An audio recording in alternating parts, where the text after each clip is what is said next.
9वें अध्याय के 13वें श्लोक में भगवान जिस शक्ति से समष्टि जगत में क्रियाएं हो रही हैं संपूर्ण संसार में, उस समष्टि शक्ति में अपना प्रभाव प्रकट कर रहे हैं।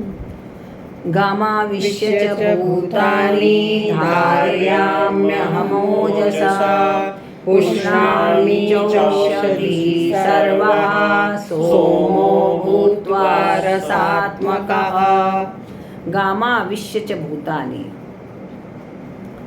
भगवान ही पृथ्वी में प्रवेश करके उस पर स्थित संपूर्ण स्थावर जंगम जितने प्राणियों को धारण करते हैं। इसका मतलब यह है कि पृथ्वी में जो धारण करने की शक्ति हमें दिख रही है वो पृथ्वी की अपनी न होकर भगवान की है ना। अगर भगवान छोड़ दें तो कुछ धारण नहीं कर सकते। गाम मतलब होता है पृथ्वी, जो पृथ्वी धारण कर रही है। तो अब वैज्ञानिक भी इस बात को स्वीकार करते हैं कि पृथ्वी की अपेक्षा जल का स्तर ऊंचा है ना। और पृथ्वी पर जल का भाग स्थल की अपेक्षा बहुत अधिक है,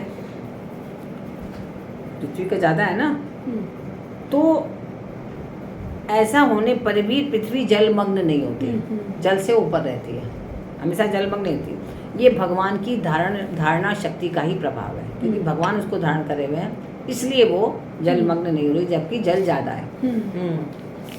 पृथ्वी के उपलक्षण से हमें ये समझना चाहिए कि पृथ्वी के सिवाय जहाँ भी धारण शक्ति देखने में आती है, इस चीज़ को धारण किया, वो सब भगवान की है।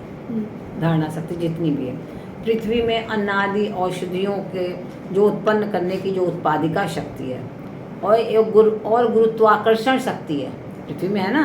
तो ये सब भगवान की शक्ति है, किसी की अपनी नहीं है पृथ्वी की, क्योंकि पृथ्वी को भी किसने बनाया? भगवान ने, है ना। इसलिए वो शक्ति भी भगवान की दी गई है।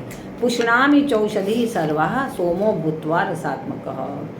चंद्रमा में दो शक्तियां हैं, एक प्रकाशिका शक्ति और एक पोषण शक्ति, दो शक्तियां हैं चंद्रमा में, ठीक है। तो चंद्रमा की पोषण शक्ति में अपना प्रभाव बताते हैं कि चंद्रमा के माध्यम से संपूर्ण वनस्पतियों को मैं ही पुष्ट करता हूँ, और कोई नहीं पुष्ट करता। क्योंकि सारी वनस्पतियाँ कैसे पुष्ट होती हैं? जब शुक्ल पक्ष में चंद्रमा बलवान होता है, उससे पुष्ट होती है सारी औषधियाँ। तो चंद्रमा शुक्ल पक्ष में पोषक और कृष्ण पक्ष में शोषक हो जाता है। अच्छा, हाँ, जितने भी औषधि है, वृक्ष है, पेड़ हैं, पौधे हैं, अन्न अनाज है, सबका कृष्ण पक्ष में शोषक और शुक्ल पक्ष में पोषक होता है ना। जब उसकी किरणें बढ़ने लगती है तो शोषक मतलब सूखा, हाँ, उसका एब्जॉर्ब करने, हाँ, बिल्कुल बिल्कुल बिल्कुल।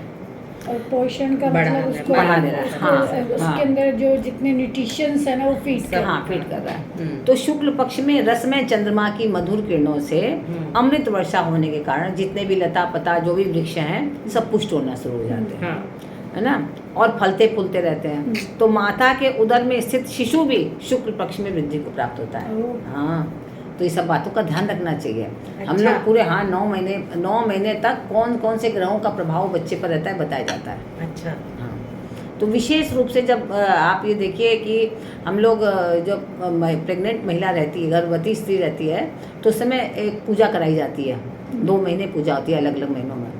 तो वो उस महीनों में विशेष ग्रह के निगेटिव इफेक्ट रहते हैं, इसलिए पूजा कराई जाती है, जिससे स्त्री उस समय खूब प्रसन्न रहे, आनंदित रहे, जिससे कोई समस्या ना और उसका उपाय कर दिया जाता है। जो अब इतना लोगों को जानकारी नहीं होने का इतना कोई नहीं करता है।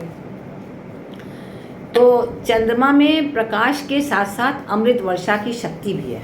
अमृत वर्षा भी कर, प्रकाश तो दे रहा है पूर्णिमा पर, लेकिन वो अमृत वर्षा, आप ये ध्यान दीजिए अगर, तो अभी भी हम लोग शरद पूर्णिमा के दिन सब लोग खीर बना के रखते हैं, कहते हैं अमृत वर्षा होगी, है ना, क्योंकि उस समय विशेष महत्व है उसका। वैसे तो हर पूर्णिमा पे ये महत्व होता है, लेकिन विशेष रूप से शरद पूर्णिमा पर ज़्यादा महत्व होता है इसका। तो वो अमृत वर्षा, अमृत पहले चंद्रलोक से चंद्रमंडल में आता है, और फिर चंद्रमंडल से भूमंडल पर आता है, जो चंद्रमा का प्रभाव है, डायरेक्ट नहीं आता है, ऐसे आता है। तो औषधि पद के अंतर्गत गेहूं, चना, ये सब प्रकार के अन्न हमें समझना चाहिए, खाली दवाइयों को नहीं समझना चाहिए।